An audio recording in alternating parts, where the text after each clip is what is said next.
Permission दे तो 2 minute मैं तेलुगु में बोलता हूँ, क्योंकि ये तेलुगु में नहीं बोले तो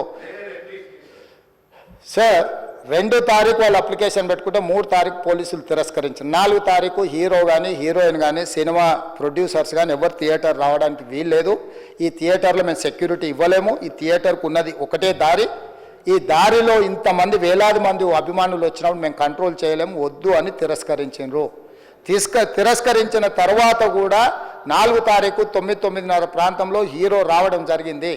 రావడం కారులో వచ్చి థియేటర్లో పోయి సినిమా తీసి మళ్ళీ కారులో వెళ్ళిపోతే పెద్దగా ఇంత ఇబ్బంది జరుగుతుండేనేమో లేదో నాకు తెలియదు.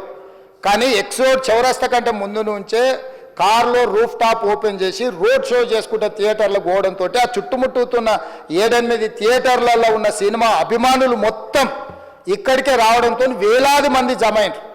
ఆ గేట్ ఒక్కసారి హీరో కారు లోపలికి పంపించడానికి ఆ ఉన్న గేటు తెరవడంతో వేలాది మంది ఒక్కటేసారి ఉప్పెనలాకి వచ్చారు. ఆ ఉప్పెనలో చనిపోయిన రేవతి, ఆమె కొడుకు, భార్య, భర్త, కూతురు వాళ్ళు అలాగైపోయి కొడుకు తల్లి ఒక పక్కన పోయి ఆ జనాల నుంచి తప్పించుకొని టికెట్ చేసుకొని ఆ తొక్కిసలాటలు హీరోను థియేటర్ లోపలికి తీసుకుపోవాలనుకున్న టైంకి అతను బండి మీద రోడ్ షో చేసి దిగేటప్పటికి వేలాది మంది హీరోని కలవడానికి చొచ్చుకొచ్చారు ముందుకు. అసలు అంటే ఈ రకమైన వాతావరణంలో అతన్ని లోపలికి తీసుకువెళ్ళాల్సిన సందర్భంలో అతను ప్రైవేట్ సెక్యూరిటీ ఇవాళ రేపు మనం ఫంక్షన్లలో బౌన్సర్లు అని మనం చూస్తూ ఉన్నాం. 50-60 మంది సరిగ్గా లెక్క తెలియదు, 50-60 అని అంటున్నారు, నెంబర్ 4 ఎక్కువ తక్కువ. ఆ బౌన్సర్లు అందరు మీదికి వచ్చే అందరు అభిమానులను విపరీతంగా అడ్డంగా ఎట్లా పడితే అట్లా తోయడంతో అటు నుంచి అభిమానులు హీరోని చూడాలి, కలవాలని ఒకవైపు నుంచి వాళ్ళని హీరో దగ్గరికే రానియొద్దని ఆయన ప్రైవేట్ సెక్యూరిటీ వెనక్కి నెట్టడం వల్ల ఈ తొక్కిసలాటలో హీరో థియేటర్కి వెళ్ళి లోపలికి వెళ్ళి చూసినాక పోలీసులు ఈ మొత్తం క్రౌడ్ని ఈ మొత్తం అక్కడ ఉన్న జమైన జనాలను అందరిని కూడా తీస్తే ఒక తల్లి కొడుకు అక్కడ శవాలుగా పడి ఉన్నారు. ఆ తల్లి అంత తొక్కిసలాటలు కూడా నేను ఆ వీడియో చూసిన ఆ తల్లి లోపలికి వచ్చినప్పుడు కొడుకు చేయి పట్టుకొని ఎంత జాగ్రత్తగా కొడుకుని తీసుకొని వస్తుందో తల్లి ప్రేమ ఎట్లుంటుందో అక్కడ నాకు చూసి నాకు అర్థమైంది. ఆ శవాలుగా మారిన తల్లి కొడుకు చెయ్యి ఇడవలే అధ్యక్ష, అట్లే చెయ్యి బిగ్గర పట్టుకొని పోలీసు వెళ్ళి చూస్తే ఆ తల్లి ఆ పిల్లగాడు ఆ తల్లి ఆ చెయ్యి వదలకుంటే కన్నబిడ్డను పట్టుకుని తల్లి చచ్చిపోయింది అధ్యక్ష. అట్లాంటి సిచ్యువేషన్లో పోలీసులు తల్లిని కొడుకుని హాస్పిటల్కి అక్కడ ఫస్ట్ ఎయిడ్ ట్రీట్మెంట్ చేసిండ్రు. పోలీసులు ఏం డాక్టర్లు కాదు, హుటాహుటిన తరలించిండ్రు. హాస్పిటల్కి వెళ్ళిన తర్వాత తల్లి చచ్చిపోయింది, పిల్లోడు కోమాలు ఉండు. ఆల్మోస్ట్ పోలీసులు పిల్లవాడు కూడా చచ్చిపోయింది అనుకున్నారు, బ్రెయిన్ డెడ్ అయింది ఆక్సిజన్ అందక ఆ అబ్బాయికి. సో ఆ సిచ్యువేషన్లో వెనక్కి పోలీసులు వచ్చి హీరో గారికి విషయాన్ని తెలియజేసి హీరో గారు వెళ్ళిపోతే హీరో ఎందుకు వెళ్ళిపోవాలనుకుంటారు పోలీసులు అంటే ఇంకా వేలాది మంది అభిమానులు అక్కడనే ఉన్నారు. హీరో గారు థియేటర్లో కూర్చొని ఉండడం వల్ల సినీ ప్రముఖులు ఉండడం వల్ల ఈ బయట జమైన వేలాది మంది అభిమానులు అక్కడ నుంచి పోకుండా అక్కడనే ఉండడంగా థియేటర్ లోపల కూడా బాల్కనీలో టాప్ బాల్కనీలో హీరో కూర్చుంటే కింద నేల కింది నుంచి పై వరకు వెనక్కి తొక్కుట పైకెక్కి హీరో చేతులు కలపాలని కోతులు ఎగబడ్డట్టు కోట మీదకి కోతులు ఎగబడ్డట్టు ఉల్టా పైకి తొక్కిసలాట జరిగింది అధ్యక్ష. థియేటర్ వాళ్ళు పోలీసులను హీరో దగ్గరికి వెళ్ళి చెప్పడానికి కూడా అనుమతి ఇవ్వకుండా థియేటర్ వాళ్ళు పోలీసులను బ్లాక్ చేశారు అధ్యక్ష. ఎప్పుడైతే హాస్పిటల్లో తల్లి చచ్చిపోయిన పిల్లగాడు కూడా ఆల్మోస్ట్ చావు నోట్లో ఉన్నాడు అని తెలిసి పోలీసులు వచ్చి ఏసీపీ వెళ్ళి చెప్పడానికి పోతే థియేటర్ సిబ్బంది లేదు హీరో దగ్గరికి వెళ్ళడానికే వీలేదని చాలాసేపు పోలీసులను కూడా హీరో దగ్గరికి పోనీయలేదు అధ్యక్ష వాళ్ళ ప్రైవేట్ వీళ్ళు. చివరికి ఏసీపీ కోపం వచ్చేసి మిమ్మల్ని అందరిని తీసి లోపల వేయాల్సి వస్తుందని చెప్పిపోయి హీరోకు ఏసీపీ క్లియర్గా ఇద్దరు చనిపోయినరు, మీరు ఇక్కడ కూర్చుంటే థియేటర్లోనగా థియేటర్ బయట ఉన్న వేలాది మంది ఈ సినీ అభిమానులను మేము కంట్రోల్ చేయలేకపోతున్నాం, ల్యాండ్ ఆర్డరు శాంతి భద్రతలు చేయి దాటిపోయినాయి, మేము లాఠీ చార్జ్ చేయాల్సిన పరిస్థితి ఉంది, మీరు దయచేసి వెళ్ళిపోండి, వచ్చిండ్రు చూసిన కదా వెళ్ళిపోండి అంటే లేదు నేను సినిమా అయిపోయే వరకు ఇట్లే కూర్చుంటానని పోలీసులతో చెప్పిండని సిటీ కమిషనర్ నాకు చెప్పడం జరిగింది అధ్యక్ష. అదేవిధంగా ఇంకా కంట్రోల్ కాకపోవడంతో అప్పుడు డీసీపీ పై అధికారి రంగంలో దిగి వాళ్ళ అందరినీ లోపల వాళ్ళు ఎంబడున్న అడ్డుకుంటున్న వాళ్ళను పోలీసులతో జరిపించి చక్కగా డీసీపీ పోయి హీరో గారికి బయట చనిపోయినరు, పరిస్థితి చాలా గందరగోళంగా ఉన్నది, మీరు ఇక్కడ నుంచి కదలాల్సిందే లేకపోతే మిమ్మల్ని పోలీస్ స్టేషన్కు తీసుకెళ్లాల్సిన పరిస్థితి వస్తుంది, మీరు ఇక్కడ నుంచి కదలాల్సిందే అని బలవంతంగా అతన్ని సినిమా మధ్యలో 12 గంటల సమయంలో రాత్రి 12 గంటల సమయం అట్టిగా ఆ సమయంలో అతను తీసుకొచ్చి బండెక్కిస్తే మళ్ళీ అతను రూఫ్ టాప్ ఓపెన్ చేసి మళ్ళీ చేతులు ఊపుకుంటూ రోడ్ షో చేసుకుంటూ అంటే తల్లి చనిపోయి పిల్లగాడు చావు బతుకుల మధ్యలో ఉన్నాడు, మీరు వెళ్ళండి అని వెనక్కి పంపిస్తే కూడా మళ్ళీ కారులో రూఫ్ టాప్ ఓపెన్ చేసి చేతులు ఊపుకుంటా అభిమానులను సంతోషపెట్టుకుంటా రోడ్ షో చేసుకుంటా అతను వెళ్ళిపోయింది అధ్యక్ష. పోలీసులు కేసు చేసిరు, కేసు మీద థియేటర్కి సంబంధించిన కొంతమందిని అరెస్టు చేసిరు. అరెస్టు చేసి 10-11 రోజుల తర్వాత పోలీసు హీరో గారింటికి వెళ్ళిండ్రు. మీరు కూడా కేసులో A11 మీ మీద కేసు ఉందని చెప్పడానికి పోలీసులతో దురుసుగా ప్రవర్తించిండు. మీరు ఆ వీడియోలన్నీ కూడా చూసిండ్రు. ఆ పరిస్థితిలో చట్టాన్ని అమలు చేసే పోలీసులు ఆల్రెడీ ప్రాణాలు పోయినాయి, ఒక నిరుపేద తల్లి చనిపోయింది, కొడుకు చావు బతుకుల మధ్యలో ఉన్నాడు. ఆ రోజు కోర్టుల కేసులు కూడా వస్తున్నాయి. కోర్టుకు కూడా మీరు విచారణలు ఏం చేసిండ్రని కోర్టుకు కూడా పోలీసులు జవాబు చెప్పాల్సిన పరిస్థితి ఉండే అధ్యక్ష. దాంతో మాట్లాడితే వాళ్ళు చాలా బాధ్యతారహితంగా సమాధానాలు ఇచ్చారని మా పోలీస్ సిబ్బంది చెప్తాను. దాంతోనే అతన్ని పోలీస్ స్టేషన్ తీసుకెళ్ళారు అధ్యక్ష. ఇక్కడి వరకు ఒక హీరో, ఒక థియేటర్లో జరిగిన సంఘటనలు, వీటన్నిటి నేపథ్యంలో పోలీసులు వాళ్ళ విధి నిర్వహణ నిర్వహించారు అధ్యక్ష.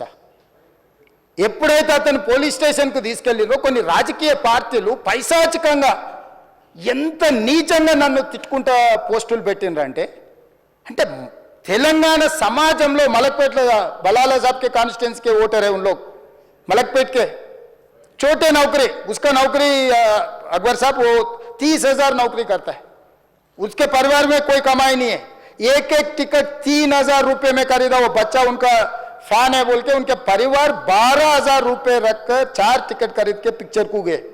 30,000 महीने को कमाने वाले నెలకు 30,000 జీతంతో పనిచేసి ఒక ప్రైవేటు చిన్న దాంట్లో ఉద్యోగం చేసుకునే తండ్రి తన కొడుకు ఆయన అభిమానాన్ని కుటుంబము 12,000 రూపాయలు 3,000కు ఒక టికెట్ 12,000 రూపాయలు పెట్టి సినిమా థియేటర్కి వెళ్తే థియేటర్లో చనిపోయిన 11వ రోజు వరకు వీళ్ళు ఎవరు హీరో కానీ ప్రొడ్యూసర్ కానీ ఎవరు కానీ ఆ కుటుంబాన్ని చనిపోయిన కుటుంబాన్ని కానీ హాస్పిటల్లో చావు బతుకుల మధ్యలో ఉన్న పిల్లవాడిని పరామర్శించడానికి కూడా పోలేదు అధ్యక్ష.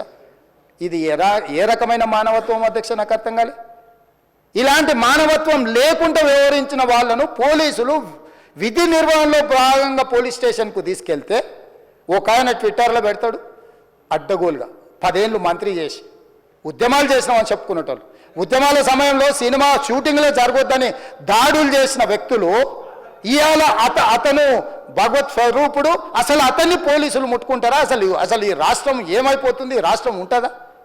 ఈ రకంగా రాజకీయ పార్టీలు అధ్యక్ష, రాజకీయ పార్టీలు ప్రజాప్రతినిధులుగా చనిపోయిన ప్రాణాల విలువ లేకుండా చావుకు కారణమైన ప్రత్యక్షంగా పరోక్షంగా అయిన వాళ్ళని పోలీస్ స్టేషన్కు విచారించడానికి పిలిస్తే కూడా అది కూడా తప్పుపట్టి ప్రభుత్వాన్ని బద్నాం చేయాలి, ముఖ్యమంత్రిని తిట్టాలని ఎంత నీచమైన భాష వాడింది అధ్యక్ష. యూట్యూబ్లలో మీరు చూడండి.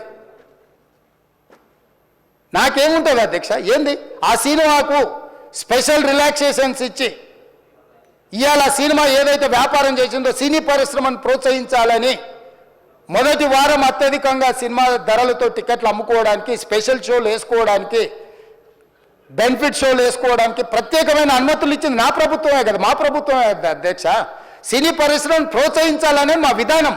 ప్రోత్సహించే క్రమంలో తెలంగాణ ప్రజల ప్రాణాలు తీసుకుంటే కూడా వాళ్ళని ఏమనొద్దానంటే మీరు లా చేయండి అధ్యక్ష. మరి స్టేట్కు లా అథారిటీ ఉందో లేదో నాకు తెలియదు, కానీ star, film star, superstars or political stars is having some special privilege. If they murdered anyone also we need not to prosecute or otherwise we need not to book any case against these personalities అని మనం మీరు చట్టం చేస్తా అంటే సినీ ప్రముఖులకు కానీ రాజకీయ ప్రముఖులకు కానీ స్టార్లు అని ఫీల్ అయ్యే వాళ్ళ పట్ల ప్రత్యేకమైన చట్టం ఉంటుంది, వాళ్ళ మీద కేసులు పెట్టొద్దని మీరు ఏమైనా చట్టం చేస్తే ఆ చట్టం అమలు చేస్తాం అధ్యక్ష. ఈ రోజున్న డాక్టర్ బాబాసాహెబ్ అంబేద్కర్ ఇచ్చిన చట్టం ప్రకారము దీనికి కారణమైన వాళ్ళను ప్రత్యక్షంగా పరోక్షంగా కారణమైన వాళ్ళందరి మీద కేసులు కట్టి పోలీసులు విచారణ చేయాల్సిందే, బాధితులను శిక్షించాల్సిందే అధ్యక్ష. సో ఈరోజు ఆ కుటుంబాన్ని ఆదుకోవడానికి ఈరోజు కూడా ఆర్థికపరమైన విషయాల్లో కానీ దీంట్లో కానీ వాళ్ళు ఎవరు పెద్దగా ఆసక్తి, కనీసం సినిమా వాళ్ళు ఒక్కరోజు అతను పొయ్యి వస్తే సినీ ప్రముఖులందరూ అతని ఇంటికి వెళ్ళి అతనికి మొత్తం ఏదో కాళ్ళు చేతులు యాక్సిడెంట్లో పోయినట్టు కన్నీళ్లు గారుస్తారు. ఈ సినీ ప్రముఖులు ఒక్కరైనా హాస్పిటల్కి పోయినరా అధ్యక్ష? నేను సూటిగా తమ ద్వారా సినీ ప్రముఖులను నేను అడుగుతున్నా అధ్యక్ష. తల్లి చనిపోయి 9 సంవత్సరాల పిల్లగాడు బ్రెయిన్ డెడ్ అయ్యి ఆక్సిజన్ అందక 20 రోజుల నుంచి హాస్పిటల్లో కోమాలో ఉంటే ఈ సినీ ప్రముఖులు ఒక్క రోజు కోసం పోలీస్ స్టేషన్ పోయిన ఇంటికాడ క్యూ కట్టి ప్రభుత్వాన్ని తిడుతున్నారు, నన్ను తిడుతున్నారు, అతన్ని పరామర్శిస్తున్నారు. ఏమైంది అధ్యక్ష? అతను కాలు పోయిందా, కన్ను పోయిందా, చేయి పోయిందా, ఏమైనా కిడ్నీలు దెబ్బతిన్నా, ఏమైంది? అతన్ని ఇంతమంది సినీ ప్రముఖులు పరామర్శించారు, కలిసిండ్రు, అభినందించారు. కానీ ఆ పిల్లగాన్ని కనీసమన్న పరామర్శించడానికి సినీ ప్రముఖులు ముందుకు రాలేదంటే సినిమా ఇండస్ట్రీలో ఉన్న ప్రముఖులు ఏం ఆలోచన చేస్తుండ్రో, ఏం కోరుకుంటుండ్రో నాకైతే తెలియదు. 100% जो भी अकबरुद्दीन ओवैसी साहब ने जो मुद्दा उठाए, वो मुद्दा के लिए मैं ये बात कह रहा हूँ, सचमुच बोल रहा हूँ, ये शर्म की बात है. 20 दिन के बाद भी इतने 1 दिन के लिए उनको पुलिस स्टेशन को लेकर गए तो हाई कोर्ट भी इमीडिएट अजर्नमेंट मोशन, लंच मोशन ले लिए, उनका बेल भी दे दिए, सब कुछ है. आधी रात को 11-12 बजे अपने लोग बोल रहे थे जेल का दरवाजा खोलो, 12 बजे उनको छोड़ो. अरे भाई कहाँ है प्रोविजन? कहाँ से छोड़ू मैं? कोई मेरा घर का मामला नहीं है. मेरा घर का मामला है तो मेरा गेट निकाल के आने वाले जाने वाले को मैं बोल सकता हूं. जेल का दरवाजा मेरा हाथ में नहीं है, कानून के हिसाब से चलाने का है मेरे को. रात 12 बजे अरे वो फिल्म स्टार है उसको छोड़ दो. भाई अगला दिन मैं रहे तो ना फिल्म स्टार को छोड़ने के लिए. अगर आधी रात को 12 बजे किसी को जेल से छोड़ने का कोई लॉ है तो बोलो, मैं भी लागू करता हूं.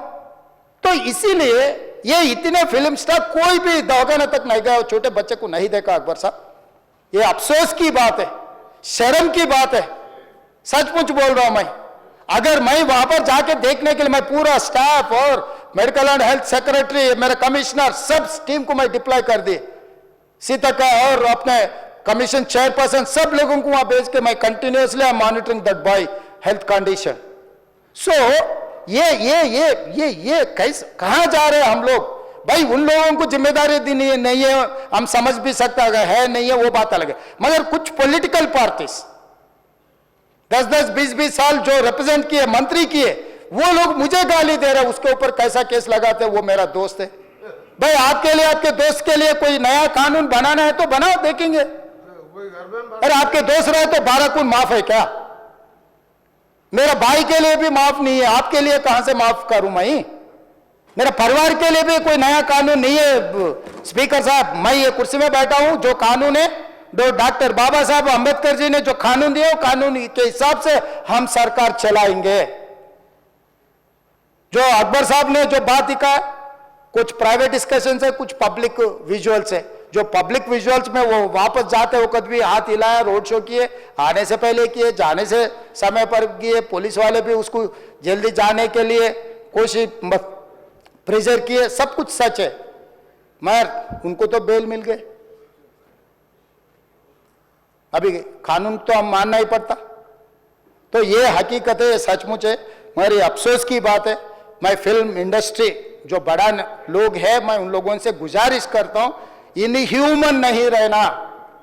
आप बिजनेस कर लो, आप पिक्चर निकालो, पैसे कमाओ, सरकार से इंसेंटिव्स ले लो, सब्सिडीज ले लो, स्पेशल प्रिविलेज शूटिंग के लिए जो होना है वो मांगो. मगर किसी का हत्या होने के बाद, किसी का जान बचाने के बाद, किसी का जान लेने के बाद आज स्पेशल प्रिविलेज मांगे तो ये सरकार में नहीं मिलने वाले. मैं जब तक मैं कुर्सी में रहता हूं तब तक नहीं देता हूं. मेरा जिम्मेदारी तेलंगाना आम जनता का जान बचाने का मेरा जिम्मेदारी है. उन लोगों के लिए कोई भी तकलीफ दिए, उन लोगों को कांग्रेस सरकार ने, मेरे सरकार ने छोड़ने वाला नहीं.